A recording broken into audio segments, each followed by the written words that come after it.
No sé si Kim tenía algo más para decir.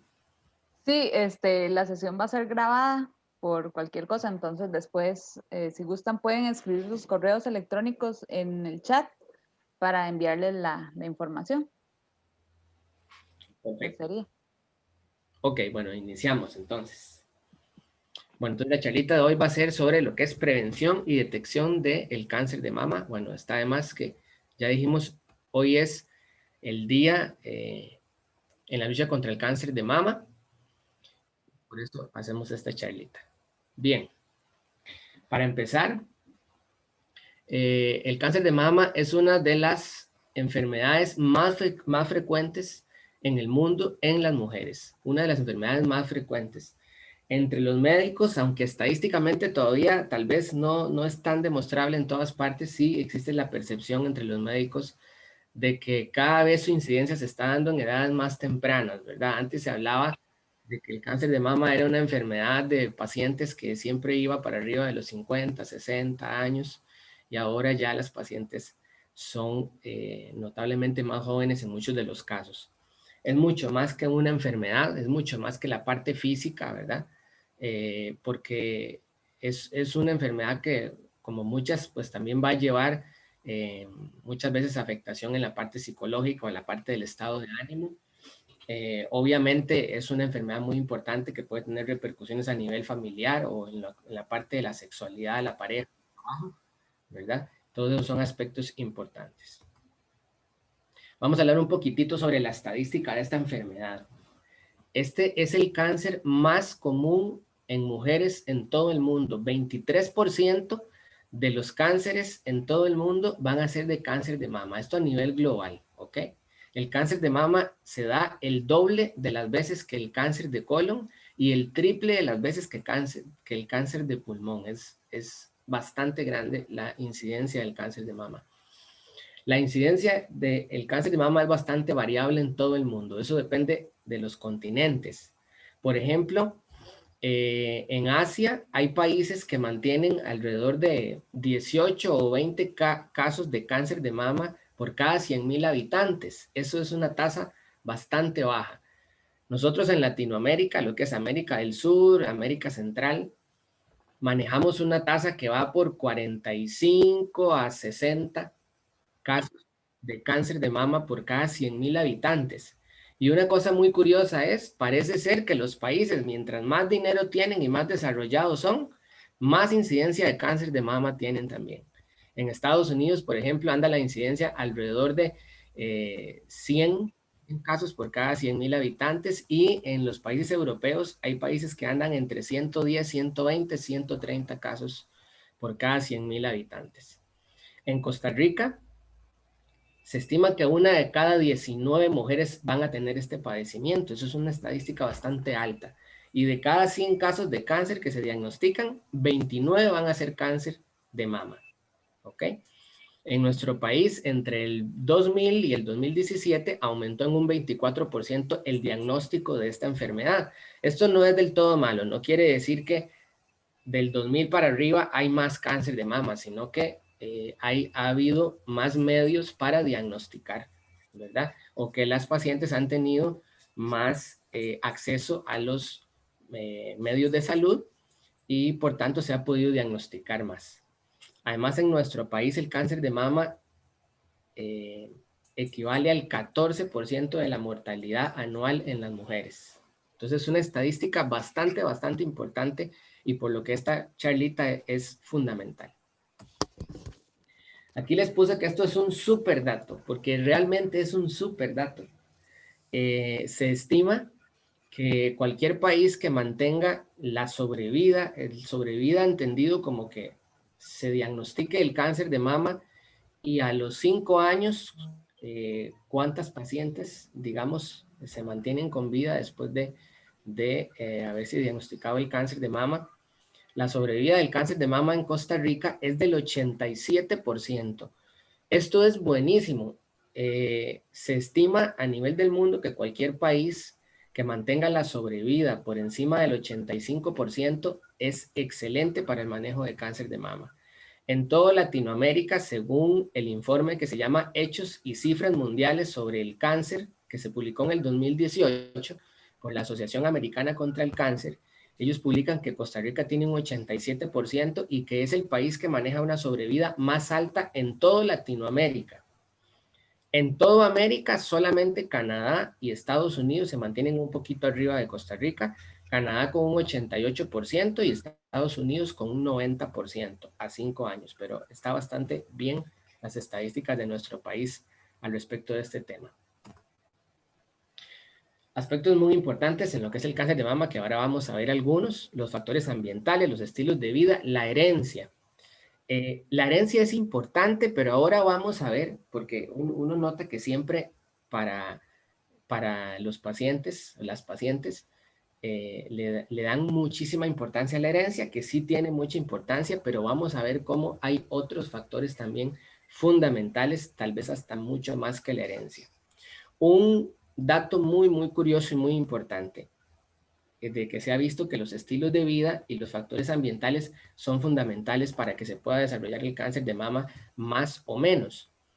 Se han hecho estudios en pacientes que, por ejemplo, vivían en Asia, que les dije que tenía una incidencia de cáncer de mama muy baja, y se han ido a vivir a los lugares donde hay más alto riesgo, como a los países europeos, y en cuestión de solo una generación han aumentado en esa familia los casos de cáncer de mama. Quiere decir que sí hay factores ambientales que son importantes. Esa persona se pasó a vivir de un continente a otro y en esa familia aumentaron los cánceres de mama por algún motivo en los estilos de vida o los factores ambientales. Vamos a hablar un poquito de los factores de riesgo y los factores protectores para esta enfermedad. Entendiéndose como factor de riesgo alguna situación que puede aumentar la probabilidad de que una persona tenga la enfermedad. No es que si una persona cumple con ese factor le va a dar la enfermedad, sino que si tiene esa característica, puede ser que aumente o está aumentada la probabilidad de que presente la enfermedad. Igual, los factores protectores, cuando es un factor protector, si se tiene esa característica, pues protege contra la enfermedad. Para empezar, pues el sexo, ¿verdad? Ese tal vez es el más marcado de todos. De los cánceres de mama, 99% se da en mujeres y solamente el 1% en hombres. Aquí median pues factores, obviamente, que hay mucho más tejido mamario en las mujeres que en los hombres. La probabilidad de que se den las fallas a nivel de mutaciones y partes genéticas pues es mucho más en la mujer en ese sentido. Pero sí, la estadística es bastante marcada. Solo el 1% de los hombres y 99% de los cánceres de mama en mujeres. La edad es otro factor bastante importante. Es una, como les decía antes, es una enfermedad que tradicionalmente se ha asociado a la edad, digamos, a que mientras mayor edad, más la incidencia de cáncer de mama. Sigue siendo así. Lo que decía antes es que sí se ha visto que ahora también hay pacientes más jóvenes que desarrollan la enfermedad. Pero en general, conforme avanza la edad, hay más incidencia de la enfermedad. Una cosa curiosa, aquí que les ponía, normalmente la mayoría de los casos se dan después de la década de los 50, 60 o 70 años. Una curiosidad que tiene Latinoamérica con respecto a los países europeos. Les comentaba que los países europeos tienen una incidencia más alta, es decir, ellos tienen más casos de cáncer de mama, pero los países latinoamericanos desarrollan el cáncer de mama en décadas más bajas que en Europa. Es decir, en Europa las mujeres de más de 50 años son las que empiezan a tener cáncer de mama y en los países latinoamericanos las mujeres a partir de los 40 años ya empiezan a aumentar la tasa de cáncer de mama. Menos de 40 años, pues la incidencia es menor, pero normalmente en las pacientes que se diagnostican más jóvenes, hay más probabilidad de que se diagnostique el cáncer en una etapa más avanzada. Esto porque las pacientes más jóvenes suelen tener, digamos, las mamas más densas, es decir, como con más grasa, más tejido, y esto hace que sea un poquito más dificultoso a la hora de diagnosticar y a la hora de ver los exámenes, o también porque las pacientes más jóvenes tal vez sean un poco más descuidadas o piensan un poco menos en que les pueda ocurrir a ellas y entonces se descuidan un poquito más en este sentido. Recuerden que si hay alguna pregunta, ¿verdad? La pueden ir planteando y Kim la puede ir canalizando. En cuanto a la etnia, digamos que no es que haya en general más mortalidad por este cáncer según la etnia, pero sí se ha visto que en la raza negra hay más mortalidad, no porque sea más agresivo el cáncer en la mujer negra, sino porque al parecer las poblaciones negras en la mayoría de los lugares, por factores socioeconómicos, han tenido menos acceso a ser atendidos en la parte médica y a ser diagnosticadas y por eso en ellas ha habido mayor mortalidad. ¿Ok? 485 es lo que cobran. Se ha visto que en la población judía hay algunas mujeres, algunas familias que tienen una mutación o un cambio, digamos, en su ADN o en su parte genética aumentado, ¿verdad? Que sí les puede aumentar lo que es el cáncer de mama. Ok, entonces, antecedentes familiares de cáncer de mama. Yo sé que esta parte le interesa a mucha gente porque uno lo ve en el consultorio, siempre nos interesa muchísimo. Las pacientes le dicen a uno, bueno, mi mamá tuvo cáncer de mama o tuve una tía que tuvo cáncer de mama, me gustaría saber eh, eh, cómo son mis probabilidades o qué tanto debo pensar en esta parte. Bueno, los antecedentes familiares de cáncer de mama, vamos a verlos de esta manera. ¿Cuándo es importante? Bueno, por ejemplo, si hay una familia en la que los cánceres de mama se da en la premenopausia, es decir, mujeres que en esa familia hay mujeres que han dado cáncer de mama mucho antes de la menopausia, por ejemplo, ahí es de poner atención. O por ejemplo, si hay mujeres en esa familia que han tenido cáncer de mama en las dos mamas, o el cáncer de mama en primer grado, es decir, familiares directos, ¿verdad?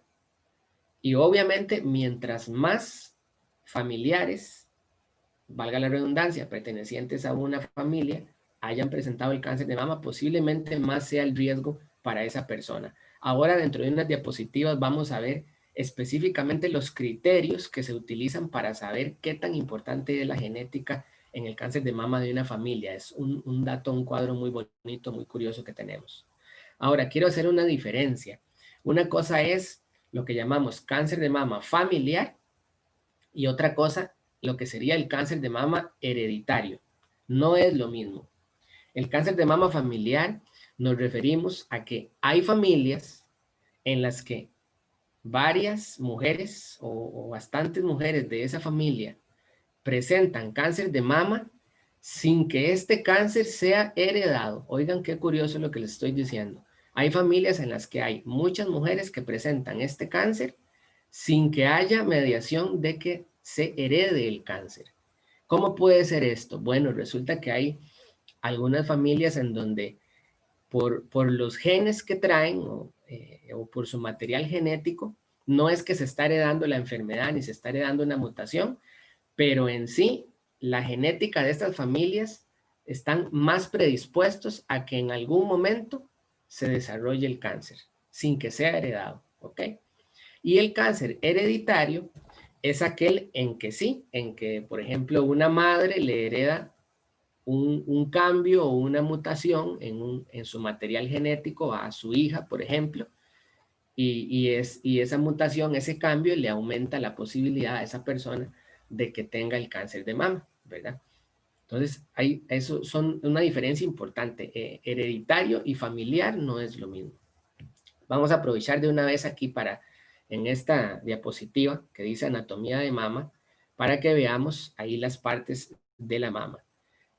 Primero, la toma que está de frente, bueno, ahí vemos la parte de la piel, el pezón y la areola, pero muy importante, lo que más me importa ahí es que vean esas bolitas verdes que vemos ahí hacia la axila y hacia la clavícula. que son los ganglios linfáticos. Los ganglios linfáticos son un sistema que habitualmente en el cuerpo es muy importante, sirve para drenar, digamos, impurezas del cuerpo y también sirve para cuando tenemos infecciones, digamos que todos esos ganglios se convierten en fábricas de defensas para atacar las infecciones. Sin embargo, cuando hay un cáncer en la mama, estos cánceres suelen aprovechar ese mismo sistema de vías de los ganglios linfáticos para meterse ahí y distribuirse por medio de ellos a otros lugares del cuerpo. Por eso son tan importantes. ¿Ok?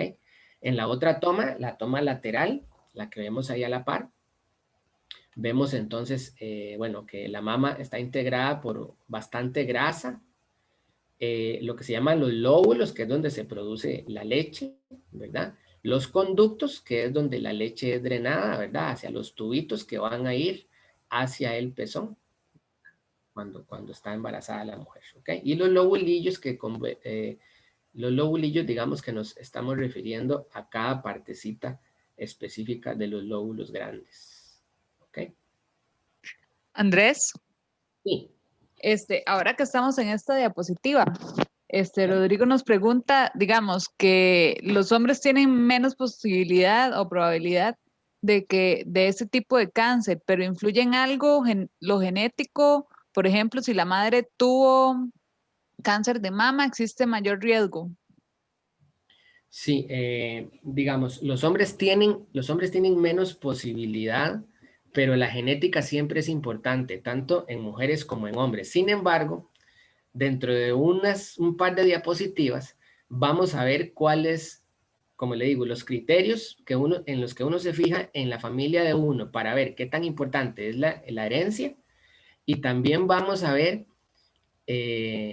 realmente qué tan importante es la herencia en general, es decir, de los cánceres de mama que se dan, cuántos son heredados y cuántos son por mutaciones puntuales que cualquier persona puede tener en cualquier momento. Entonces, ¿puede tener un hombre herencia con respecto a la madre de cáncer de mama? La respuesta es sí, la respuesta es sí.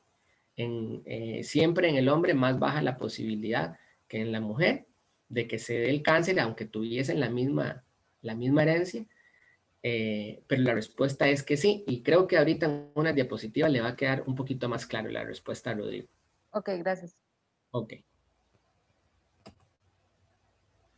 Bien, aquí, bueno, casi que es inmediata aquí la respuesta. Vamos a ver. Ahora, antes estábamos hablando de los antecedentes familiares, es decir, si habían varias familiares, digamos, de la persona que habían presentado esas características, entonces uno dice, bueno, esa persona podría tener aumentado el riesgo. Ahora vamos a hablar de los antecedentes personales de cáncer de mama, es decir, la posibilidad de que a una persona le dé cáncer de mama si ella misma presenta este tipo de características. Por ejemplo, en una mujer que ha presentado cáncer de ovario y cáncer de matriz o de endometrio, el riesgo de tener cáncer de mama es mayor. En una mujer que ya ha presentado un cáncer de mama anterior, también está aumentado el riesgo de cáncer de mama a futuro. Se cree que más o menos con cada año ese riesgo en esa mujer que ya presentó un cáncer, con cada año aumenta en 1% el riesgo de volver a presentar. Esto es muy importante. Y aquí viene tal vez una de las cosas más importantes en cuanto a la estadística que les estaba comentando antes. El 75% de los cánceres de mama son esporádicos. ¿Qué quiere decir esto? No tiene que ver nada, ni la familia, ni las mutaciones, ni la herencia. El 75%, es decir, de 100 casos, 75 se van a dar, por decirlo de esta manera, de una manera muy coloquial, porque una celulita se volvió loca y se empezó a multiplicar y multiplicar y multiplicar y no se pudo parar esa multiplicación. Y eso puede pasar en cualquier persona.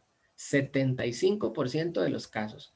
Luego, 20% de los casos se da por las razones familiares que decíamos antes, porque hay familias que en su material genético tienen, son más predispuestos, digamos, a que en algún momento haya un cambio que inicie el cáncer.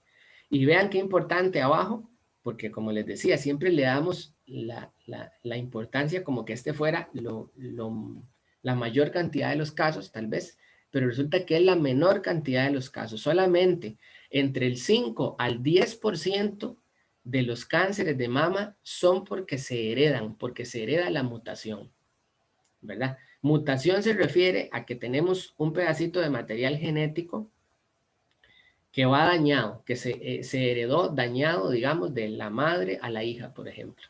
Y entonces ese pedacito de material genético que llevamos con cierto daño puede originar el cáncer. Pero esto se da entre el 5 al 10% y todo lo demás no tiene que ver con que sea heredado. Vean qué importante. No sé, bueno, ahorita ya hablamos un poquito también de lo del hombre, ahora en un poquito más adelante, pero las características en el hombre no dejan de aplicarse aquí con esta misma estadística que hablamos aquí. ¿Ok? En cuanto a los antecedentes personales, puse aquí a la derecha hallazgos histológicos. Hallazgos histológicos me refiero a tener ciertas celulitas, a que la mujer tenga ciertas células, la puede predisponer a que aumente el riesgo de cáncer de mama. ¿Y cómo es esto? Bueno, en esta imagen que vemos aquí a la derecha, donde está esta mama aquí a la derecha, vemos, Kim, ustedes pueden ver cuando yo apunto, ¿verdad? Sí. Sí, señor. Ok, aquí vemos este circulito, ¿verdad? Y luego vemos la línea aquí arriba, ¿verdad? Lo que nos está haciendo es una amplificación, ¿verdad? Para que veamos en grande la imagen, ¿ok? Entonces vemos los lóbulos y el conducto, y ese conducto como si lo hubieran cortado ahí. Esas celulitas que señalan ahí, en ese conducto, esta primera imagen de arriba, uy, espere que se me hizo el puntero. Ok. Esta primera imagen de arriba nos dice que así es como debería ser el conducto, con esa cantidad de celulitas, ¿ok? Pero la segunda imagen, la imagen que está de segunda, esta que dice hiperplasia ductal, están un poquito más aumentadas las celulitas, ¿ok?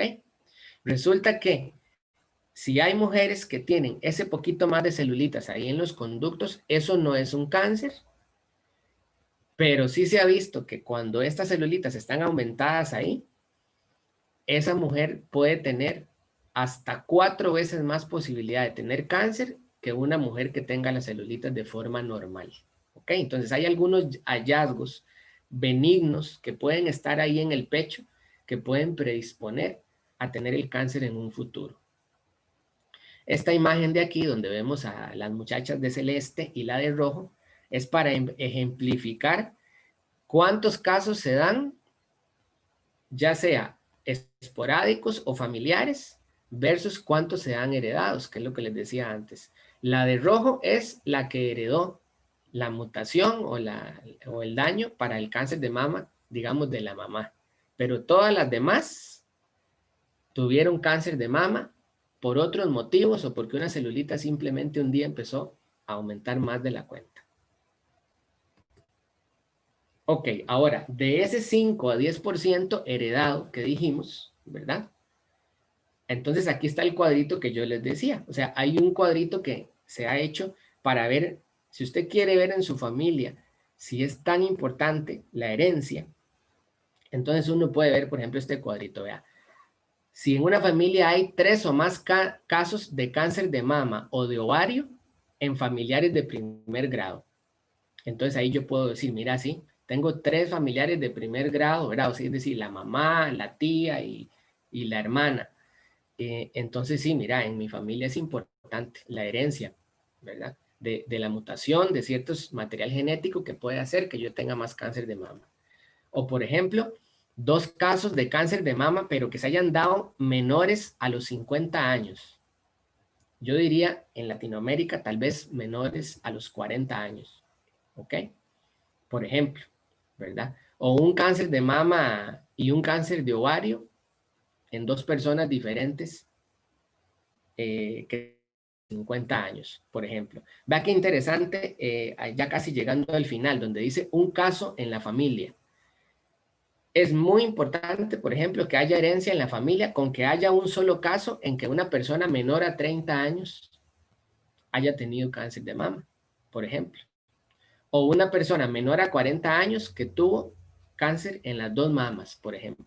Todo esto son características que las personas podrían aplicar a su familia y así ver qué tan importante es la herencia, ¿verdad? Vea, por ejemplo, algo de lo que nos preguntaba Rodrigo, un cáncer de mama en varón, por ejemplo, y un cáncer de mama en ovario, en una mujer, en una familia, eso haría, si en mi familia ha pasado eso, yo tengo un tío que tuvo cáncer de mama y una tía que tuvo cáncer de ovario, ninguno de los dos, bueno, uno es hombre, la otra tuvo cáncer de ovario y aún así, para esa mujer o para ese hombre puede estar aumentado el riesgo de cáncer de mama de forma importante. Aquí a la par, esto que les ejemplifico que dice BRCA1 y BRCA2, obviamente no vamos a empezar a hablar aquí de genética ni cosas complicadas, pero nada más quiero contarles que en este 5 a 10% que hablamos en que se pueden heredar los problemas para mutaciones en la parte genética para tener cáncer de mama, estos son los dos genes principales que llevan esos problemas, en el BRCA1 y el BRCA2. Es decir, una mujer que hereda de su madre, por ejemplo, el gen BRCA1 va a tener hasta 65% de probabilidades de desarrollar un cáncer de mama. Y una que hereda el BCRA2 hasta un 45%. Una mujer que hereda la mutación en los dos genes va a tener hasta 90-95% de desarrollar en algún momento un cáncer de mama en su vida. Que eso fue lo que le pasó a Angelina Jolie, que es la actriz que les pongo ahí. Ella tenía los dos genes heredados de la madre, que la madre, si no me equivoco, también la madre murió de cáncer de mama y ella se hizo estas pruebas en laboratorio y descubrió que ella había heredado mutaciones en los dos genes y que la probabilidad de tener un cáncer de mama ascendía al 90%. Entonces, Angelina Jolie se hizo mastectomía bilateral, es decir, ella se quitó las dos mamas sin tener cáncer, se las quitó de manera preventiva, pensando en que la estadística decía que más del 90% de probabilidades de que lo desarrollara en algún momento. Ok, estas imágenes es para ejemplificarles una cosa muy importante. Yo creo que uno de los mensajes más importantes de esta charla está en esta imagen. La primera imagen de la izquierda, ¿verdad? Esta que dice hiperplasia mamaria, es la misma que vimos antes. Dijimos que una mujer que tuviese ese cambiecito de que le aumenten las células, aquí abajito, en la segunda imagen, en el segundo circulito, ya esa mujer tenía hasta 4 veces más posibilidades de que le diese en algún momento cáncer de mama. Bueno, eso no es un cáncer, pero aumenta la probabilidad de cáncer. Ok, ahora les voy a hablar de otros hallazgos que son muy comunes, muy comunes en las mamas. Estoy seguro que tal vez muchas de las personas que están viendo esta charlita tienen estos hallazgos que les voy a mencionar. Son hallazgos benignos que no son un cáncer ni se van a hacer en un cáncer, pero hay una estadística importante que debemos mencionar con respecto a ellos, que ya se las voy a decir. Primero les voy a presentar esto, la imagen, esta primera que vemos, son fibroquistes, ¿verdad? O fibroadenomas o fibroquistes. Vemos que en la mama normal, aquí a la izquierda, y aquí a la derecha, cómo se hacen unas pelotitas, unos quistes, ¿verdad? Eso es totalmente benigno. Cuando a una mujer le dicen que tiene fibroadenomas o fibroquistes, son totalmente benignos, no se van a hacer en cáncer. Aquí abajo, la imagen de abajo, lo que nos enseña es un papiloma intraductal. Eso es que en uno de los conductos que van por donde dijimos que salía la leche, ahí se forma una pelotita, que es un tumor benigno, igual que no se hace en cáncer, y se llama un papiloma intraductal. Aquí en la esquina de arriba vemos también una pelotita que se hace grande como en los propios lóbulos y se hace como una cicatrización dura. Eso se llama una adenosis esclerosante. Y la imagen de abajo, que es como una radiografía, es la adenosis esclerosante para ejemplificar que ella se hace tan dura que en la radiografía se ve como esas imágenes blancas, blancas, blancas, blancas. ¿Ok? Todos esos hallazgos que les acabo de decir no son cáncer ni se van a hacer en cáncer, pero está demostrado que 10% de las mujeres que tengan esos 3 hallazgos que les acabo de explicar también van a tener esta hiperplasia mamaria. Y acabamos de decir que quien tenga esa hiperplasia mamaria, la probabilidad le aumenta 4 veces de tener el cáncer de mama. Por eso es muy importante que las mujeres que tengan estos hallazgos, aunque sean benignos, que sepan que un porcentaje de ellas también van a tener el otro hallazgo que les aumenta el riesgo de cáncer de mama. Vean qué importante. Y la última imagen de abajo que dice carcinoma lobulillar in situ, se llama, es como la hiperplasia de aquí de la izquierda, como esta imagen, pero todavía más. Ven que está aumentada las celulitas todavía más aquí dentro del circulito. Entonces, la mujer que tenga ese hallazgo también va a tener aumento de la probabilidad. No es un cáncer, aunque se llame carcinoma, eso no es un cáncer, pero tiene aumentada la probabilidad de que en algún momento lo pueda tener. La densidad de las mamas también es importante como factor de riesgo. Es decir, mientras los pechos sean más densos, es decir, con más tejido, posiblemente más probabilidad, más riesgo de tener cáncer de mama porque hay más tejido. Y además, al haber más tejido, también es más difícil diagnosticar cualquier pelotita que esté ahí. Factores del ambiente o de alimentación o de las medidas de las personas. Se ha visto que las mujeres que viven en áreas urbanas tienen más probabilidad de tener cáncer de mama que las que viven en el campo, en las áreas rurales, ¿verdad? ¿Por qué será esto? Bueno, posiblemente tenga que ver con algunos de los factores ambientales, ¿verdad? Tal vez, no sé, se me ocurre, ¿verdad? Esto que les voy a decir es, se me ocurre que puede ser uno de los puntos. En el segundo punto aquí vemos el alcohol. Entonces, digamos, tal vez las mujeres de las áreas urbanas se crían, no sé, con una mentalidad tal vez más abierta, tal vez están más acostumbradas a tomar ese tipo de cosas. Tal vez en las áreas rurales la mentalidad es un poco más cerrada, más de campo, tal vez toman menos, una cosa así. Bueno, no sabemos si tiene que ver con eso, pero se ha visto, por ejemplo, que el alcohol, eso sí está estadísticamente comprobado y es la única cosa como factor dietético que está comprobado hasta ahora estadísticamente que puede aumentar el cáncer de mama. 10 gramos de alcohol diarios aumentan en una mujer la probabilidad de tener cáncer de mama alguna vez en la vida.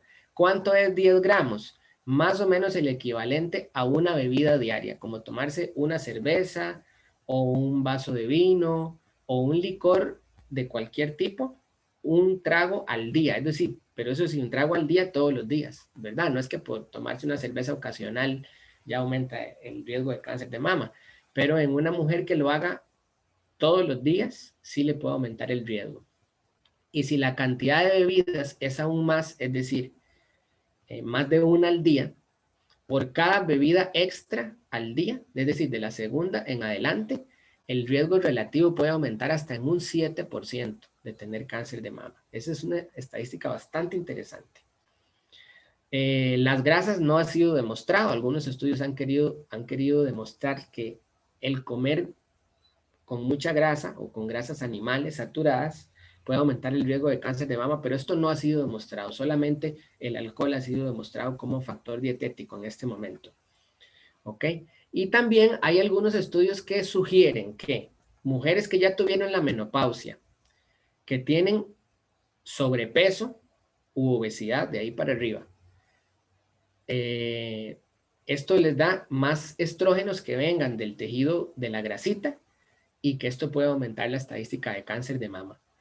Pero también ese estudio es controversial, eso no se sabe bien todavía. Hay otros estudios que han intentado decir que más bien el tener grasita en el cuerpo protege. Entonces eso todavía no se puede demostrar. ¿Ok? Lo que sí está demostrado es que el ejercicio, como en casi todos los aspectos de la vida, el ejercicio es beneficioso. hacerlo de forma regular, y de forma regular me refiero a al menos 3 veces por semana, es un factor protector contra el cáncer de mama. Y además, en mujeres que ya han presentado cáncer de mama, disminuye la posibilidad de que le vuelva. Entonces, el ejercicio siempre es un factor bueno y protector. En cuanto a lo que es la parte hormonal y reproductiva, esta parte es súper curiosa. Se ha visto que el cáncer de mama puede aumentar en mujeres a las que les viene la regla muy, muy temprano. Es decir, si les viene la regla por primera vez antes de los 12 años, es una mujer que tiene riesgo de cáncer de mama aumentado con respecto a una que le viene después de los 12 años. O si tiene la menopausia, entendiéndose la menopausia como la última regla que tiene una mujer, si le viene luego de los 55 años, también está aumentado el riesgo de cáncer de mama. La de los embarazos es una estadística bastante curiosa. Si una mujer tiene su primer bebé después de los 30 años, tiene una posibilidad aumentada de tener cáncer de mama. Y si lo tiene antes de los 18, que quede claro que no es que yo estoy promoviendo que las mujeres tengan bebés antes de los 18, pero sí ocurre. Una mujer que ha tenido antes de los 18 años su primer embarazo tiene, comparada con la de 30 años, la de 18 años tiene solamente una tercera parte de probabilidades de desarrollar el cáncer de mama, comparándola con la que tuvo su primer bebé a los 30 años. La nuliparidad significa que no tuvo hijos, mujeres que no han tenido o no tuvieron hijos, aumenta también la probabilidad de cáncer de mama.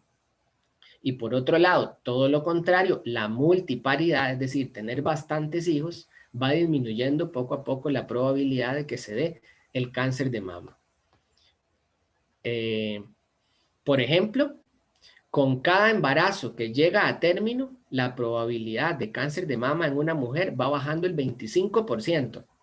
Y si esa mujer llega a tener 5 embarazos y la comparamos con la que nunca ha tenido un bebé, la que ha tenido 5 embarazos tiene la mitad de la probabilidad de la que no ha tenido bebés. Entonces, tener bebés que lleguen a término, ¿verdad? Que tengan el embarazo completo, disminuye bastante la probabilidad del cáncer de mama. Y la lactancia, se ha visto que mujeres que dan de mamar a sus hijos 25 meses o más, disminuye hasta en un 33% la posibilidad de cáncer de mama. En cuanto a anticonceptivos, hay controversia, ¿verdad? También se ha querido demostrar si realmente usar anticonceptivos orales, por ejemplo, pastillas o, bueno, hormonales en general, inyecciones, pastillas, parche, si sube el riesgo de cáncer de mama. Solamente ha sido demostrado que esto ocurre si las que usan los anticonceptivos son mujeres que ya están cercanas a la menopausia. En ellas, que tienen alto una hormona que se llama estradiol, al utilizar los anticonceptivos hormonales se ha visto que puede aumentar un poco el riesgo de cáncer de mama. Pero en el resto de las poblaciones, digamos mujeres en edades menores, no se ve este efecto. Por lo menos no se ha podido mostrar este efecto hasta ahora. En cuanto a las mujeres que ya tuvieron su menopausia, que se les deja, digamos, las pastillitas para los calores y todo esto que llamamos terapia de reemplazo hormonal, se ha visto que las que están utilizando esa terapia pueden aumentar el riesgo de cáncer de mama un poquito en los primeros 5 años que usen la terapia. Ya después de 5 años, sea que lo sigan tomando o que se les suspenda, pero se normaliza el riesgo con la población en general y se ha visto que después de 5 años el riesgo es igual, aunque lo siguieran tomando. Además, las terapias de fertilidad asistida, ¿verdad? Mujeres que toman un medicamento que se llama clomifeno, que sirve para que puedan ovular más, ¿verdad? Se quiso demostrar si el clomifeno podía aumentar el cáncer de mama y no, hasta el momento se ha visto que no, que las mujeres que toman este medicamento no hay ningún problema y no aumenta el cáncer de mama por estarlo tomando. Entonces uno dice, bueno, pero entonces, ¿por qué? ¿Cómo es que se origina un cáncer? ¿Verdad? Esto que les voy a explicar aplica casi para cualquier cáncer y es muy, muy interesante. Como les digo, no voy a ponerme a hacer explicaciones de nombres raros ni nada, pero es muy bonito explicarlo así a grandes rasgos cómo es que sucede. Si vemos este cuadrito, en la parte de arriba, a la izquierda, donde dice gen normal, ¿verdad? Bueno, estamos hablando pedacitos de ADN que de material genético que nos sirven a nosotros para hacer diferentes funciones en las células. Entonces, hay unos genes que para lo que sirven es para dividir nuestras células. ¿Por qué es necesario dividir o multiplicar nuestras células? Porque nuestro cuerpo, constantemente, nuestras células se están muriendo y hay que irlas recambiando. Entonces, necesitamos ir regenerando esas células y que se vayan multiplicando. Entonces, hay unos genes que se encargan de que esas celulitas se vayan multiplicando, ¿ok? Hay otros genes que se encargan de frenar este proceso. ¿Por qué? Porque para que no se multipliquen más de la cuenta, ¿verdad? Entonces, hay otros que se encargan de parar este proceso. Y hay otros que se encargan de que si alguno de los dos procesos se dañó, ellos van y lo reparan. Así es como funciona nuestro cuerpo, ¿ok? Pero entonces puede haber un daño en cualquiera de ellos tres, que es lo que vemos aquí abajo con letritas rosadas. Si se daña la parte en que multiplicamos las celulitas, entonces puede ser que se multipliquen de más y ahí se origine un cáncer. Si se daña la capacidad para frenar esa división, también entonces se multiplica de más y se puede dar un cáncer. O si se nos daña la parte que se encarga de arreglar estos procesos cuando están malos, también entonces se puede dar un cáncer. Esos son como los orígenes de por qué se da no solo el cáncer de mama, sino casi que cualquiera de los cánceres. Para poner un ejemplo, todos estos nombres raros no me interesan, nada más un ejemplo muy rápido. Aquí donde dice ER2, aquí, ese es el gen que todos tenemos, uno de los más importantes para que nuestras celulitas se puedan dividir e ir reemplazando otras células. ¿Ok? Entonces, él sirve, como dice aquí, para que nuestra célula se divida, para la división celular. Y lo normal en una célula es tener estos receptores para él, estos color verde, digamos esos dos que están ahí. Pero si hay una falla que hace que en vez de haber 2, hayan 6, como aquí, entonces se van a empezar a multiplicar, a crear más células de lo que necesitamos. Y ahí puede empezar a crecer descontroladamente un cáncer. ¿Ok? Esta imagen tal vez lo ejemplifica un poquito mejor. La celulita se divide en otras 2 celulitas. Esta se divide en estas 2 celulitas, pero esta celulita que estoy señalando, con el asterisco rojo, tuvo un daño celular. Entonces, va la maquinaria ahí que tiene que reparar ese daño en esa célula y lo repara. Pero si no lo repara, le dice, bueno, como no lo puedo reparar, necesito que se elimine esa célula. ¿Ok? Que se elimine. Apoptosis es ese nombre extraño que se le da para decir cuando la célula se tiene que morir porque ya está malita. ¿Ok? Pero, en el cáncer pasa lo de aquí abajo. Hay un daño en la célula, no se reparó, se multiplicó el daño, no se reparó, se multiplicó el daño, no se reparó, se siguió multiplicando esa célula descontroladamente hasta que están creciendo descontroladamente las células. ¿Ok? Y lo vemos aquí entonces ya en un tejido. Aquí a la par, lo normal sería que estas celulitas normales que van muriendo se van desprendiendo y mi tejido va produciendo estas celulitas normales que van saliendo. Pero aquí, este tejido verde que está aquí, lo que ocurrió fue esto de aquí. Creció descontroladamente y él no está creciendo para ir reemplazando el de arriba, sino está creciendo para ir abarcando todo el tejido que pueda. Se va a tejidos profundos y busca cómo irse por la sangre o por los ganglios linfáticos para otros lugares del cuerpo. Entonces, esto que les voy a decir son las 6 características fundamentales de, digamos, del cáncer o de las células cancerígenas. Lo primero es, ellas tienen autocapacidad de crecimiento, casi que no ocupan de nadie más para crecer, ellas solitas pueden seguir creciendo. Insensibilidad para las señales de control de crecimiento, lo que les decía, ese mecánico que va a arreglar la situación cuando algo está mal, ellas ni caso le hacen, ¿ok? Evasión de la apoptosis, o sea, evasión de cuando la célula está malita y el cuerpo le ordena que debe morirse porque está mala, ellas no le hacen caso tampoco a esa señal del cuerpo y siguen creciendo. Se replican ilimitadamente, es decir, se reproducen sin límite, ¿ok? Tienen capacidad de angiogénesis, esto es, ella misma tiene capacidad de crear sus propios vasos sanguíneos que la alimenten, ¿ok? Y además tiene la capacidad de invadir tejidos y de hacer metástasis, que sería de irse hacia otros lugares del cuerpo. Bien, ahora vamos con otra de las partes más importantes de la charlita.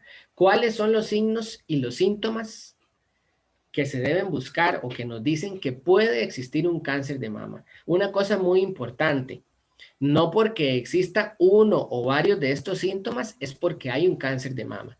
Hay otras enfermedades benignas que también puede causar estos síntomas, pero sí, si hay uno de estos síntomas, obviamente la señal es hay que revisar, hay que hacerse estudios para descartar que no sea algo malo, para descartar que sea algo benigno, ¿de acuerdo? Ok, entonces, ¿cuáles son los hallazgos? Bueno, si en la mama hay endurecimiento, ¿verdad? De repente se tocan y está más durito en algún sector. Si se ven una pelotita o un bulto, si se ven como huequitos o irregularidades en la superficie de la mama, ¿verdad? O como una hendidura grande, ¿verdad? A veces un enrojecimiento, que se vea roja, roja, roja la mama, muy, muy caliente, muy hinchada, ¿verdad? Secreciones por el pezón, ¿verdad? Piel de naranja. Para ejemplificar el piel de naranja, preferí buscarles una imagen. Vean qué interesante aquí. A la izquierda vemos una naranja, ¿verdad? A la derecha vemos el pecho, el seno de una señora que presenta este signo de piel de naranja.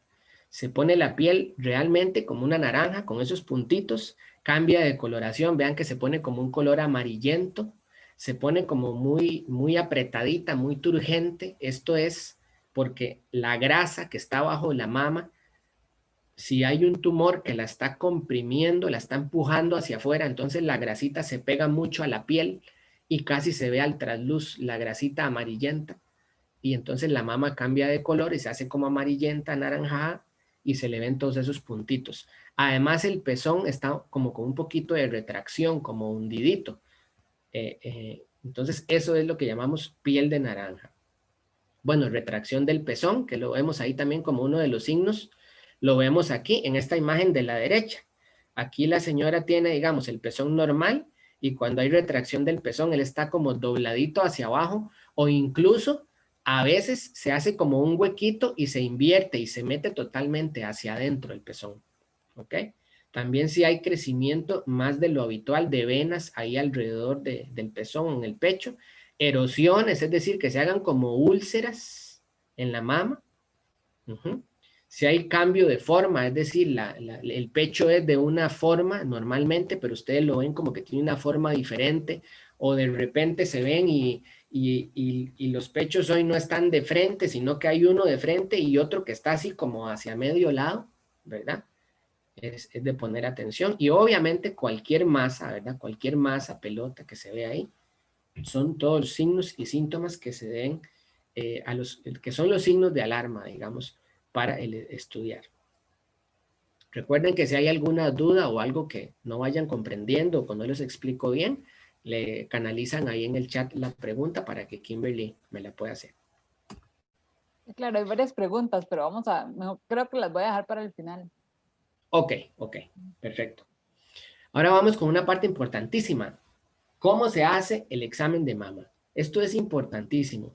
En la consulta, uno le pregunta a la gente, a las mujeres, por el cáncer, por la revisión, y la gran mayoría le dice a uno que no se lo hacen, ¿verdad? Se recomienda hacerlo una vez al mes, y la gran mayoría de mujeres le dicen a uno que no se lo hacen, que se lo hacen solo de vez en cuando, o muchas le dicen a uno, es que de por sí yo me toco ahí y no sé ni lo que estoy tocando, no sé si eso es normal o no es normal, entonces no me lo hago porque no sé bien lo que estoy haciendo.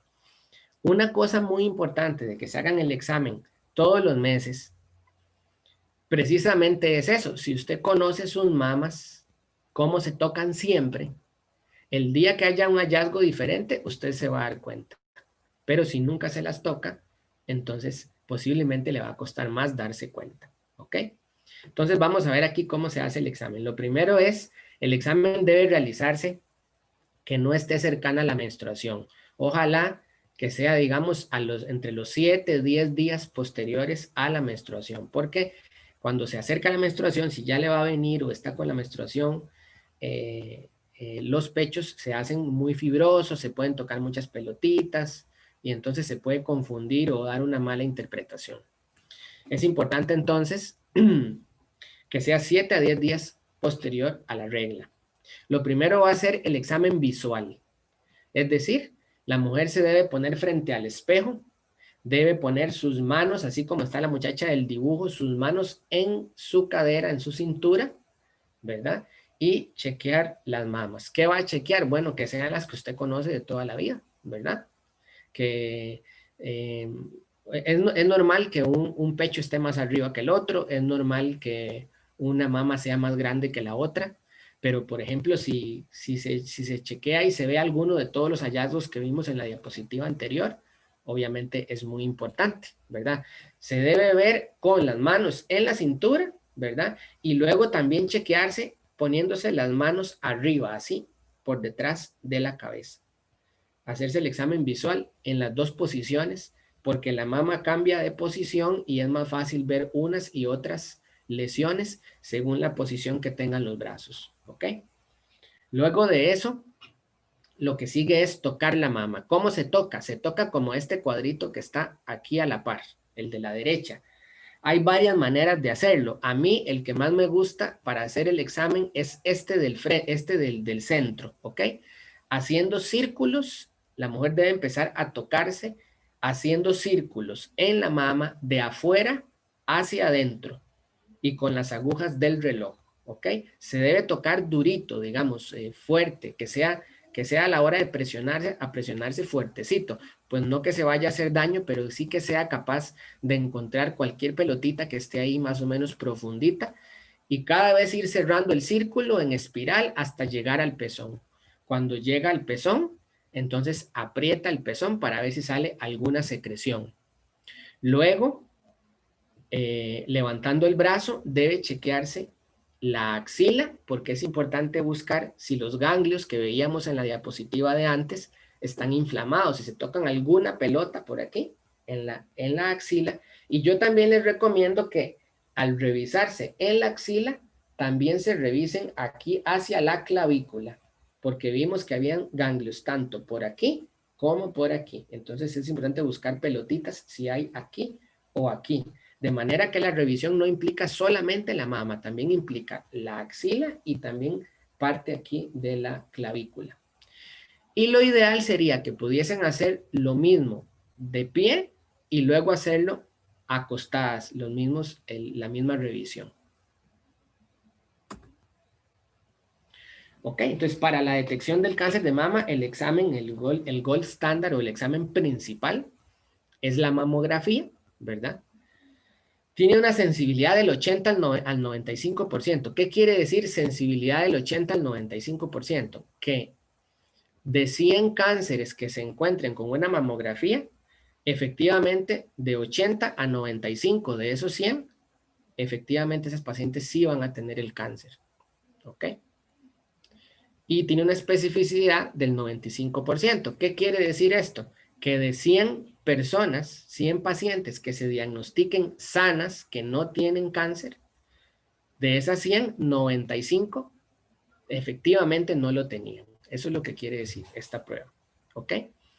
En mujeres jóvenes disminuye un poco la efectividad, porque por lo mismo que decíamos antes, tienden a tener las mamas con más grasita, más densas, y entonces cuesta un poquito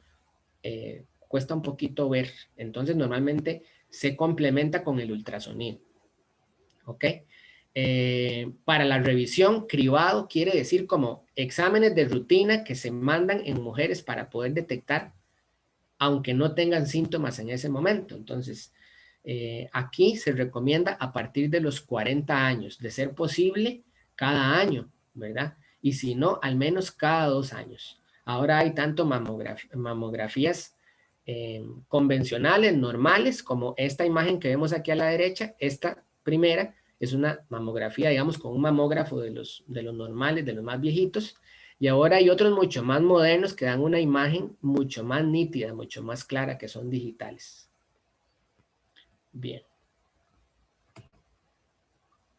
Decíamos que se puede complementar la mamografía haciendo el ultrasonido, ¿verdad? Porque cuando hay un pecho que tiene mucha grasita, a veces cuesta que solo con la mamografía se pueda ver. Entonces se puede complementar con el ultrasonido. Hay mamografías dudosas, aunque sean pacientes mayores, entonces se complementa con el ultrasonido, o en esas pacientes muy jóvenes que decíamos antes, o que tienen una lesioncita ahí palpable. La resonancia magnética se puede usar para encontrar cáncer de mama, y es el método de elección si la mujer se ha puesto implantes de pecho. Sería la resonancia magnética, pero esto en cuanto a costo es bastante alto, ¿verdad? Una mamografía, si una mujer va y se paga una mamografía, posiblemente le salga entre los 40 a 50 mil colones. Y si va y paga una resonancia magnética, le podría salir entre 200 mil colones o 300 mil colones. Entonces, obviamente, en el costo, la resonancia magnética es mucho mayor. También ahora se aplica una técnica que se llama tomosíntesis, que es muy curiosa. Le hacen a la mujer como un montón de mamografías seguidas y utilizan todas esas imágenes de mamografías para recrear una sola imagen en tercera dimensión, y ayuda a ver mucho mejor el aspecto de la mama. Ok, para el diagnóstico como tal, se utiliza, bueno, lo que son las biopsias. En sí, una mamografía que acabamos de hablar va a servir para detectar, digamos, la pelotita o el hallazgo, pero en sí, el cáncer como tal se podría diagnosticar solamente cuando se haga una biopsia. ¿Por qué? Porque muchas de las pelotitas que salen en una mama, pues pueden ser benignas, ¿verdad? Entonces habría que tomarle una muestrita, agarrar, digamos, un pedacito o agarrar la totalidad de esa pelotita, llevarla a un laboratorio, y ahí se determina, según el tipo de células que tenga, si ese hallazgo es benigno o es un cáncer, ¿ok? Entonces, hay una técnica que se llama la biopsia por aspiración de aguja fina, que esa es la menos invasiva, es decir, es la aguja más chiquitita, que es la que vemos aquí arriba en la esquina derecha. Ese dibujito de la esquina derecha. Se utiliza un ultrasonido normalmente para guiarse, y el profesional mete ahí la agujita y toma la muestra, ¿ok? Sin embargo, como la muestra es tan chiquitita, muchas veces no se puede determinar si ese cáncer es invasivo o está muy avanzado o no con esa muestra, sino que se puede solo determinar si es un cáncer o no. Por eso, el que digamos que es más completo es este otro que se llama la biopsia de aguja gruesa, que es este dibujito de abajo es el que lo ejemplifica, y que simplemente es con una aguja un poco más gruesa. Entonces toma una muestra más grande que sí nos puede decir con mayor certeza el avance que ha tenido ese cáncer. Guiado por ultrasonido también, o estereotaxia, que es una palabra como bonita para decir que se puede usar una mamografía también para guiarse, para tomar la muestra. Hay otros tipos de biopsia, ¿verdad? Que son menos utilizados, ¿verdad? Como hay uno que es hacer un huequito ahí en la mama y meter como una sondita, una manguerita que toma la muestra y la saca. O cuando ninguno de estos se puede, en raras ocasiones se hace, digamos, solo para la biopsia. Ahora se hace la biopsia quirúrgica, que sería ya abrir ahí, como en una operación. Si se puede sacar toda la masa, se llamaría biopsia excisional, o si no, sacar un pedacito, si no se puede sacar todo, un pedacito para llevarlo al laboratorio. En cuanto al tratamiento, bueno, el tratamiento ha cambiado bastante digamos, en los últimos 50 años. No ha cambiado, sino que se ha venido reforzando, sería la palabra. Hasta los años de 1970, para un cáncer de mama, el único tratamiento que había era la mastectomía radical. ¿Qué quiere decir esto? Era quitarle a la mujer toda la mama y además con todos los músculos del pecho, con todos los músculos pectoral mayor, pectoral menor, toda la mama, todo, se iba todo. Hasta los años 70 simplemente era la cirugía y quitarlo todo, ¿ok? Después de, pero esto obviamente producía mucho daño al tejido, ¿verdad? Porque era quitar todo, incluso los músculos, ¿verdad? Con todos los ganglios, los músculos, todo. Después de los 70 se cambió un poco esta técnica a lo que ahora se llama la mastectomía radical modificada, que es esto que vemos aquí a la par en este dibujo, que pues es igual quitar la mama, quitar los ganglios, pero se vio que el quitar los músculos no hacía mayor diferencia en el tratamiento, entonces a dejar los músculos por lo menos para que el daño no fuera tanto, ¿verdad? Casi siempre se retira la areola y el pezón pensando en que se pone fibroso, a la mujer le da dolor y a veces hasta aumenta la probabilidad de que pueda volver el cáncer cuando se deja. ¿Ok? Luego ya se fue haciendo la cirugía un poco más conservadora y se han desarrollado técnicas para hacer cirugía, pero sin quitar toda la mama en algunas ocasiones, sino que se divide, digamos, si dividimos la mama en 4 sectores, como en una cruz, pasando una cruz por el pezón, digamos, hacia abajo y hacia el lado, y lo dividimos en 4 cuadrantes, entonces hay cirugías que ahora si es menor de 5 centímetros el cáncer, se quita el cuadrante nada más, o se puede quitar el cuadrante dependiendo de las características del tumor y los ganglios, ¿verdad?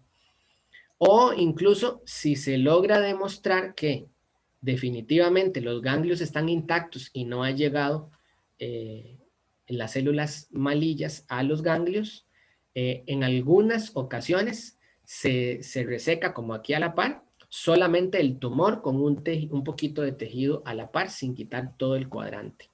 ¿Cómo se dan cuenta, por ejemplo, si los ganglios pueden estar afectados o no?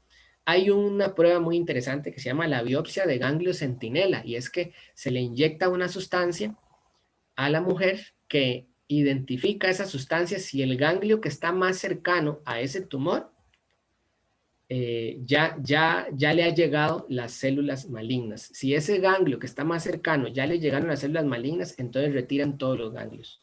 Si ese ganglio, que es el más cercano, está totalmente limpio, entonces no es necesario retirar el ganglio a la hora de la cirugía porque no ha llegado todavía a los ganglios.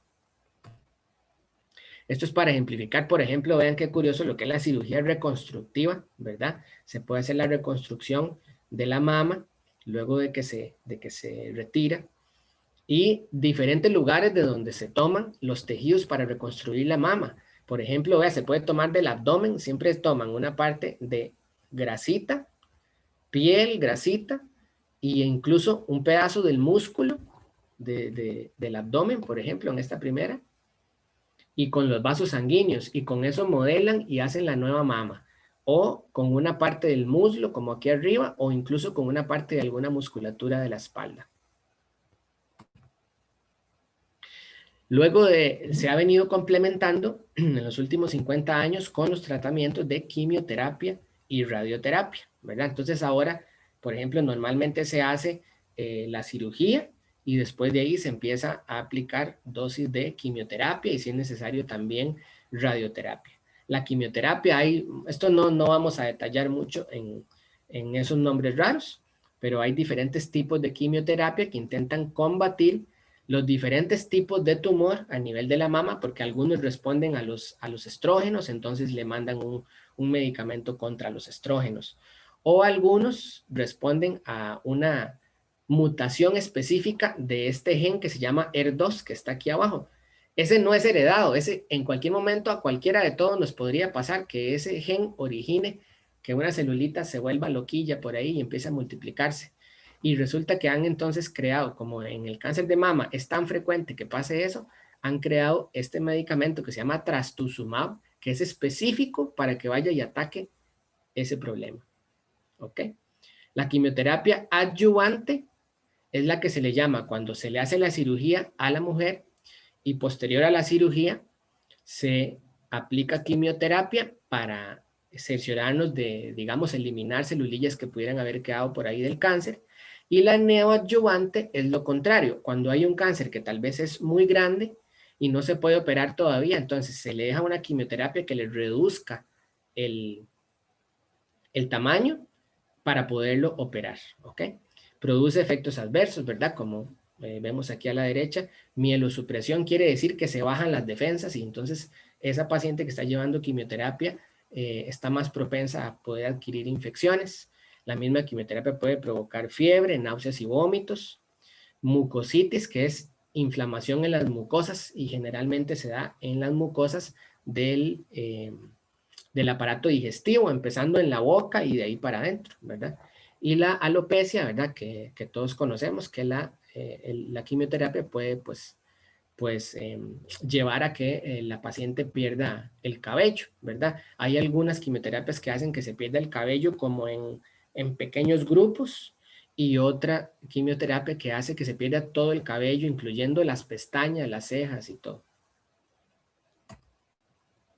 La radioterapia, que es pues proyectar radiación sobre el área, ¿verdad? Donde puede estar las células cancerígenas, casi siempre se hace externa, que es como se ve en el dibujito, ¿verdad? La señora está ahí con el pecho expuesto y unos rayos de radiación que llegan al lugar específico, o se puede hacer interna. Esto es que a veces meten como una manguerita por dentro del pecho y le meten unas partículas radioactivas ahí dentro que ataquen el tumor. ¿Ok? ¿Cuánto es la zona que se va a tratar? Bueno, dependiendo de cuánto se ha extendido el tumor. También tiene sus efectos adversos como eritema, quiere decir que se pone el área muy roja, inflamada. Prurito es que le da ahí picazón en el lugar, ¿verdad? Úlceras en la piel, se le pueden bajar las defensas, la mucositis que decíamos, pero uno de los más importantes es este que vemos aquí abajo, el linfedema. Linfedema. ¿Qué es esto? Bueno, a muchas de las pacientes que han sido tratadas por cáncer de mama, les dicen que el brazo del lado de donde les quitaron la mama, que tengan mucho cuidado con ese brazo, que no tenga quemaduras, que siempre se ponga protector solar, que se haga masajitos para que se lo esté drenando, que no deje que lo puncen o que le saquen sangre de ese brazo, y eso es porque ese brazo del lado de la mama donde se hacen las cirugías tiende a inflamarse mucho porque como el sistema linfático, el de los ganglios que se encarga de drenar muchas cosas de ahí, se lo quitan, entonces es más propenso a que se inflame, a que se llene de líquido. Ya para ir finalizando, obviamente también va a afectar en lo que decíamos antes, aspectos psicológicos. Se ha visto que en el primer año en que a la mujer se le diagnostica un cáncer de mama, pues cuesta obviamente lo que es la parte de la aceptación, ¿verdad? Entonces, pues puede afectar la parte psicológica. Para esto hay terapias, que puede ser terapia psicológica individual o grupal, pero se ha visto que si se puede que sea grupal, es decir, que ellas compartan experiencias con otras mujeres que han pasado por lo mismo, los efectos son mucho mejores. Se ha visto que después de un año y que la mujer tiene la aceptación de su enfermedad, la parte psicológica otra vez mejora, disminuyen las depresiones y ya vuelven, digamos, a un estado que es igual que la población en general en cuanto a la parte psicológica. Se ha visto que algunas pacientes desarrollan lo que se llama un trastorno de evidencia experiencial. ¿Qué quiere decir esto? Que se vuelven como rígidas de conducta, que necesitan tener el control de todo lo que pasa en su vida, porque tal vez perdieron el control en esa parte del cáncer que las estaba afectando, algo que no podían controlar.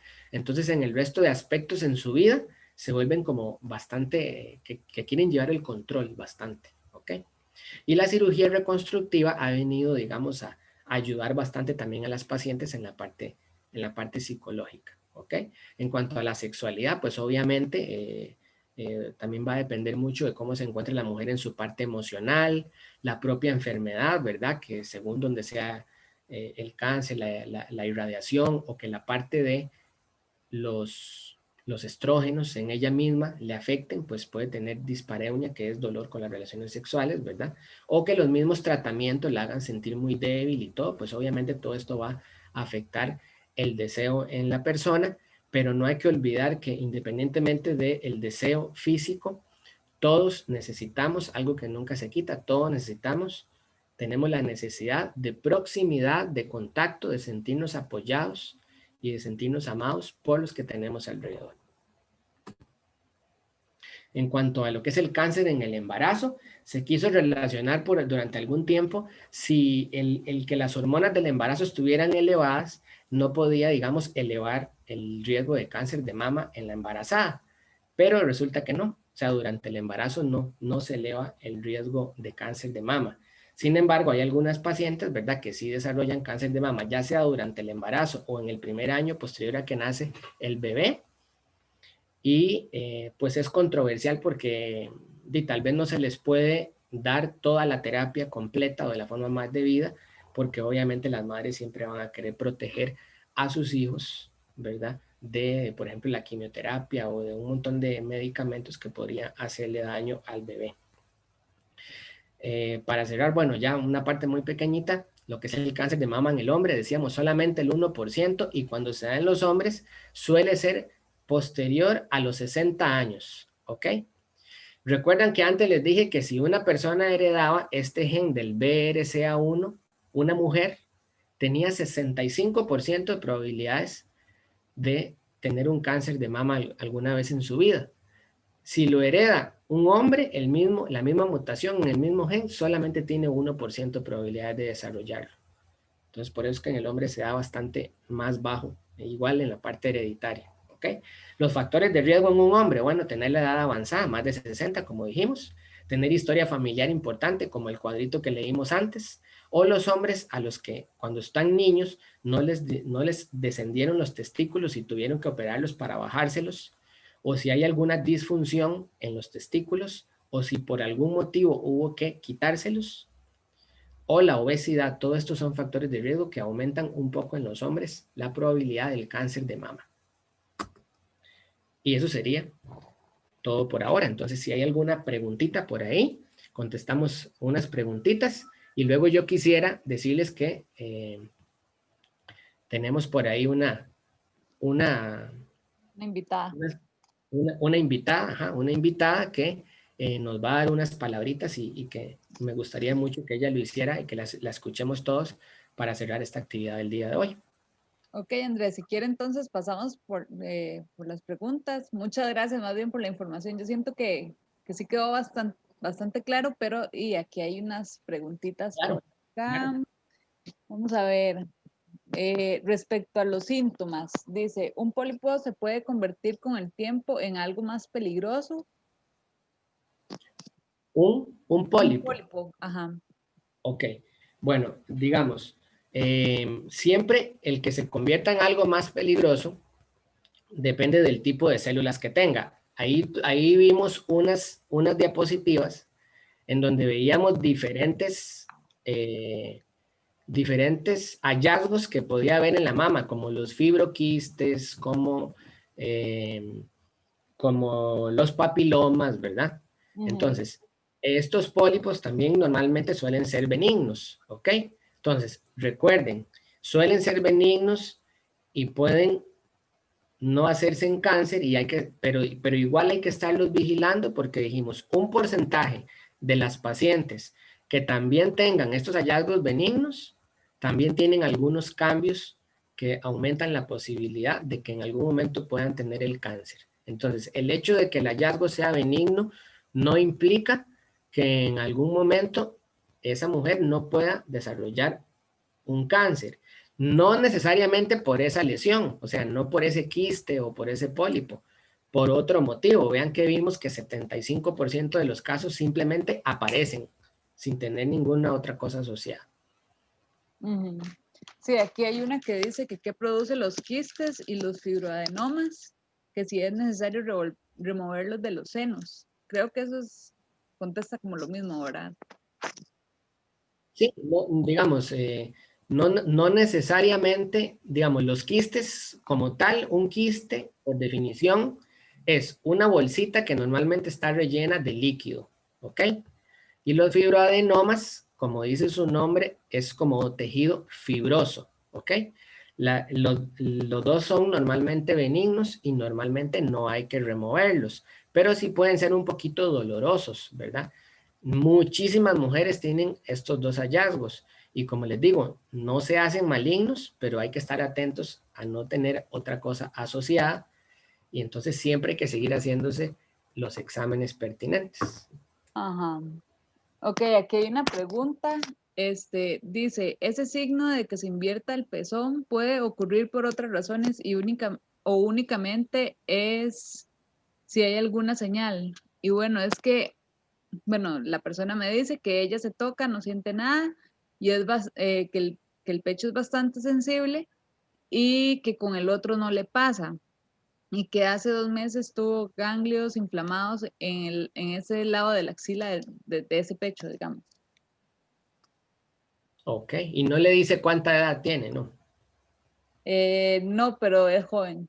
Tiene 20 años. Bueno, ahí hay varios aspectos a tomar en cuenta. Lo primero es, por ejemplo, esa sensibilidad, si la tiene siempre o, o si es en algún momento específico del ciclo menstrual, ¿verdad? Recordemos que dijimos que ojalá que no estuviese muy cerca, ni que le vaya a venir la regla, ni que acaba de pasar, ¿verdad?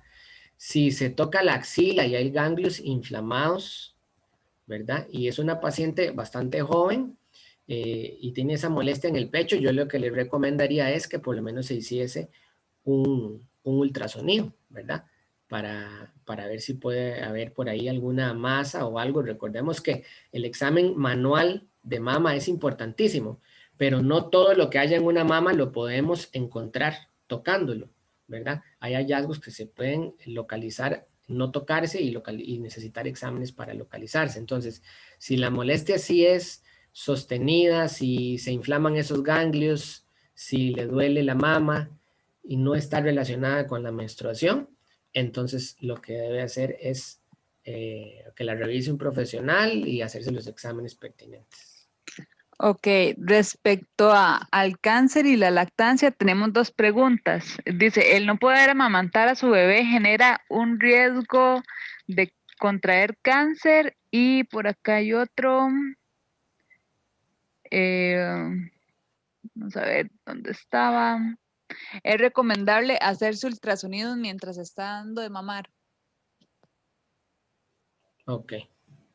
Bueno, primero, mientras esté dando de mamar, no hay ningún problema en que se haga un ultrasonido. O sea, primero las radiaciones que emite el ultrasonido son bastante bajas y no es como que vaya a tener un montón de radiación que se vaya a quedar ahí como en la leche a pasársela al bebé o hacerle algún daño, ¿verdad? Entonces, en ese sentido no habría un problema si es por hacerse un ultrasonido. Y la otra pregunta era que si el no poder dar de mamar aumenta el riesgo. Ajá. Los estudios no dicen que el no poder dar de mamar aumenta el riesgo. Lo que dicen es que si usted sí da de mamar, baja el riesgo, ¿verdad? Ok. Entonces, más bien es lo contrario. O sea, si sí puede dar de mamar, el riesgo baja. Pero eso no significa que porque no pueda, por X o Y razón, amamantar a su hijo, que el riesgo vaya a aumentar. Ajá. Aquí hay otra pregunta, que si es cierto, bueno, esto es como un mito, ¿verdad? Que si influye el desodorante. Pues hasta O el tipo ahora, de desodorante. ajá, sí, digamos, vamos a ver. Lo que se ha intentado descartar hasta ahora no es el desodorante. Hay que hacer la diferencia entre desodorante y antitranspirante. Desodorante significa que me pongo algo para que no huela, ¿verdad? Ajá. Antitranspirante significa que me pongo algo para no sudar, ¿verdad? Entonces, siempre, o hasta hace algunos años atrás, siempre lo que se había querido era descartar la teoría de que un antitranspirante pudiese, claro, casi siempre vienen juntos, ¿verdad? Desodorante, antitranspirante, pero lo que se quería era descartar la teoría de que un antitranspirante pueda aumentar el riesgo de cáncer de mama pensando en que tal vez por esos poros uno debe sudar y debe sacar sustancias, pero no hay ningún estudio que demuestre realmente que esto es un factor de riesgo o por lo menos hasta ahora que lo aumente. Ok. faltan 3 preguntas nada más. Dice, mi mamá Ajá. acaba de fallecer de un cáncer y dice RH negativo, ER2, aparece como más, Ki menos 67 igual 50%. No, o sea, usted es médico, usted comprende eso, pero yo no lo comprendo. ¿Es Dice hereditario? que, no, porque dice que está ER2 y 3 cruces, ¿verdad? Dice. Ajá, sí, Ok, correcto. entonces, según la charlita que acabamos de ver, los cánceres que se dan, digamos, porque hay una mutación en el gen ER2, son cánceres esporádicos, es decir, simplemente ocurrió que ese gen tuvo una mutación, empezó a multiplicar células y se dio, multiplicó y no hubo ningún mecanismo que lo detuviera. Pero recordemos que en la charlita vimos que los que son heredados son las mutaciones de los otros genes que se llaman BRCA1 y BRCA2. Entonces, si es mayoritariamente por ER2, fue más un cáncer esporádico y no heredado. Ahora, recordemos una cosa muy importante. Le damos mucha importancia a la herencia, pero recuerden, 75% es esporádico, es decir, es todavía más alta la posibilidad de que cualquier mujer tenga un cáncer porque simplemente se da esporádicamente a que lo herede. Entonces, el mensaje es, de todas formas, hay que revisarse. Pero sí, la respuesta específica a esta pregunta es, como es ER2 muy positivo, no está dando como indicio a que sea muy heredada esa mutación, sino más bien que apareció esporádicamente. Ah, ok. Dice que si afecta el tipo de brasier, si es muy ajustado con varillas. Tampoco ha sido demostrado lo del brasier, ¿verdad? Imagínense que yo, para hacer esta charlita, yo leí revisiones que abarcan los últimos 10 años de estudios en cuanto a factores de riesgo y todo lo demás. Y también junto con los antitranspirantes ha sido otro factor que siempre ha querido descartarse, si el daño, la presión que puede hacer la varilla del brasier puede aumentar, pero tampoco, aunque son hipótesis de que puede ser factores ambientales que puedan influir, de momento que se pueda demostrar con estudios y científicamente todavía no se ha hecho. Ah, ok. Y dice, la salida de líquido aceitoso por los pezones en algún día del mes puede ser un signo de riesgo. Dice Jenny que Sí, esa es una pregunta que le llegó a una paciente, ok. de una Sí paciente cardióloga. sí puede ser un signo de riesgo porque dijimos que, digamos, cualquier secreción por el pezón, debemos estar atentos a que si ocurre, pues hay que consultar y hay que hacer estudios. Pero no necesariamente porque haya una secreción por el pezón, significa que hay un cáncer, ¿verdad? Hay otros motivos que también hacen que haya secreciones por el pezón. Por ejemplo, hubo una diapositiva eh, en que vimos que había una pelotita benigna que se llamaba un papiloma intraductal. Por ejemplo, esos papilomas son la causa más grande que hay de secreciones por el pezón, es decir, casi siempre es por un hallazgo benigno, que es por un papiloma intraductal, pero no podemos descartar, ¿verdad? Siempre hay que hacer los exámenes pertinentes para descartar que sea algo malo, pero sí hay otras causas. Ujú. Aquí me faltaba esta consulta. La herencia para desarrollar solo es por arte del hígado. Dice, perdón, la pregunta es, ¿la herencia para desarrollar el cáncer es... Ah, ok, fue que se equivocó. Perdón, Lore. La pregunta es, ¿la herencia para desarrollar el cáncer es solo del lado materno o paterno también? ¿Materno o paterno? Eh, no, se supone que se puede heredar por ambos padres, ¿verdad? Eh, Eso sí, la herencia es lo que se llama en genes autonómico dominante. Eso quiere decir que con que la herede uno de los dos, con que esa mutación en ese material genético lo herede uno de los dos papás, ya, ya se puede expresar, digamos, en el hijo. Ah, Pero sí puede ser por parte de los dos lados. ok, ok. Dice, una de mis hermanas consulta que tiene quistes alrededor del pezón maligno, pero le duele mucho. ¿Qué le recomendaría? ¿Me puede repetir? Es que no entendí. ¿Quistes alrededor? Quistes alrededor del pezón, Ah, ok. no Pero no me maligno, dijo nada de maligno. perdón, no No maligno. maligno. Ajá, Ok, quistes alrededor del pezón, no malignos y que le duele mucho. ajá, ¿qué le recomendaría? Bueno, normalmente cuando son benignos, estos quistes son difíciles de quitar. A veces se les dejan ciertas vitaminas y ciertas pastillas, tratando de quitar un poco, de bajar el volumen de los quistes o de que se desinflamen un poco, pero muchas veces no responden. Entonces, normalmente estos casos se terminan tratando con analgésicos en el momento del dolor. Yo le recomendaría que si ya sabe que son benignos, pero el dolor es demasiado, ¿verdad? Entonces ya sería ver con un ginecólogo si el dolor es mucho y es incapacitante y es demasiado molesto, pues yo le diría que sería ver con su ginecólogo la posibilidad de otros aspectos de tratamiento, incluyendo si fuese necesario algún tipo de cirugía o algo, ¿verdad? Porque ya clínicamente también es importante que el paciente, si tiene dolor y es muy fuerte siempre, pues no va a vivir con dolor siempre.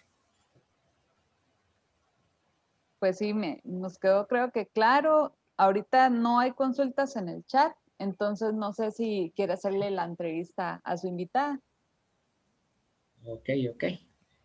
Vamos a ver, está por ahí, Gendry. Vamos a ver qué se me hizo. Vamos a ver.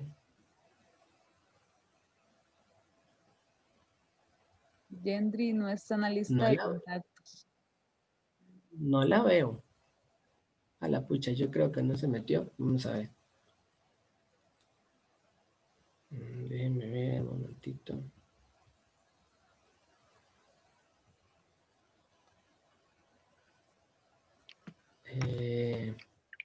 La pucha, aquí me puso un mensajito que no ha podido ingresar, que no le acepta el código.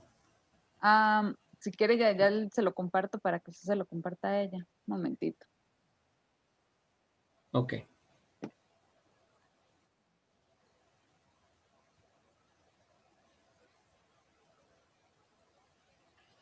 O voy a decirle que ingrese directamente desde el link. Sí, sí, sí. Voy a decirle un momentito.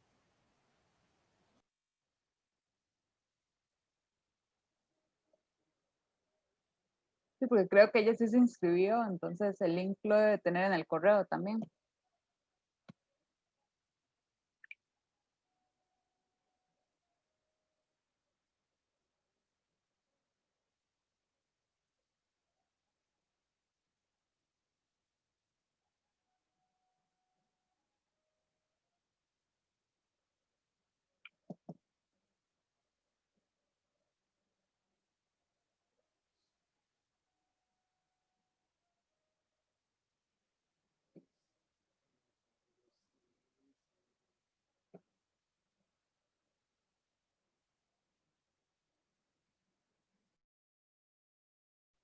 Si gustan pueden levantarse, ir a tomar agua para escuchar el testimonio de esta muchacha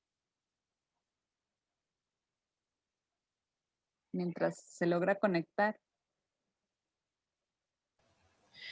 Kim, no, tenemos un problemita. Me dijo ella que como no se había podido conectar antes, que anda haciendo unos mandaditos, entonces anda en la calle. Ok. No la vamos a poder entrevistar. Bueno, para contarle a los que asistieron, a los que se metieron a la charlita, Ujú.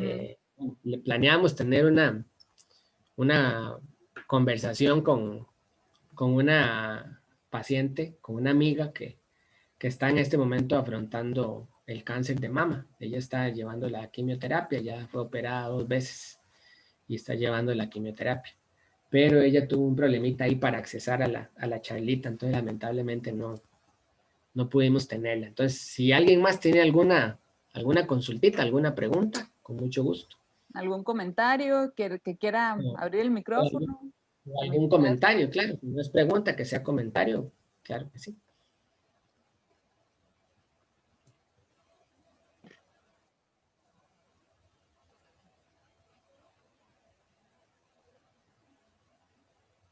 Andrés, yo quiero decirle que, digamos, a nivel muy personal, muchas gracias porque en realidad la explicación que nos dio abarcó mucho sobre el cáncer y estuvo muy bueno, muy claro todo, bien explicadito. Entonces, la verdad, había muchas cosas que yo no conocía.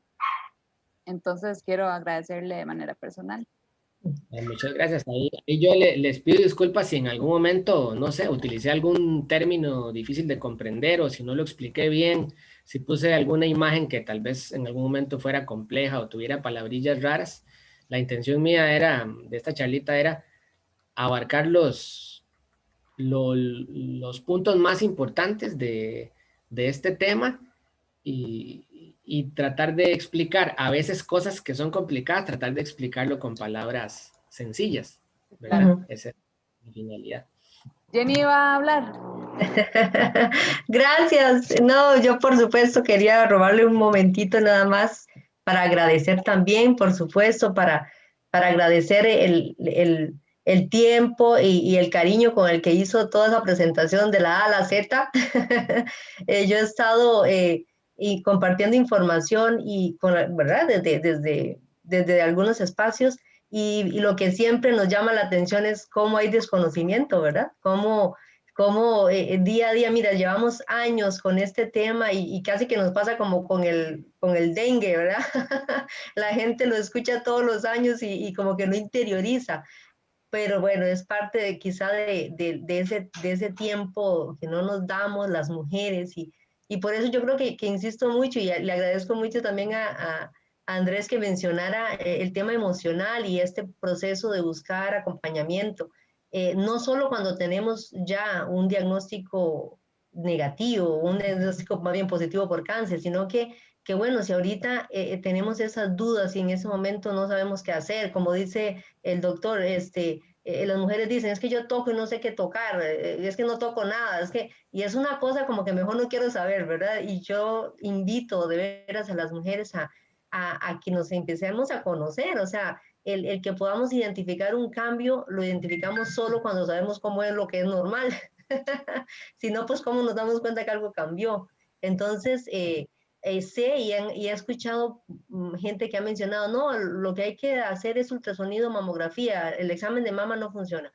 Pues no es que va a ser detectable todo, pero sí necesitamos conocernos. O sea, ¿cómo vamos a depender de un ultrasonido y una mamografía todos los años? No puede ser. O sea, por eso la invitación y muchas gracias a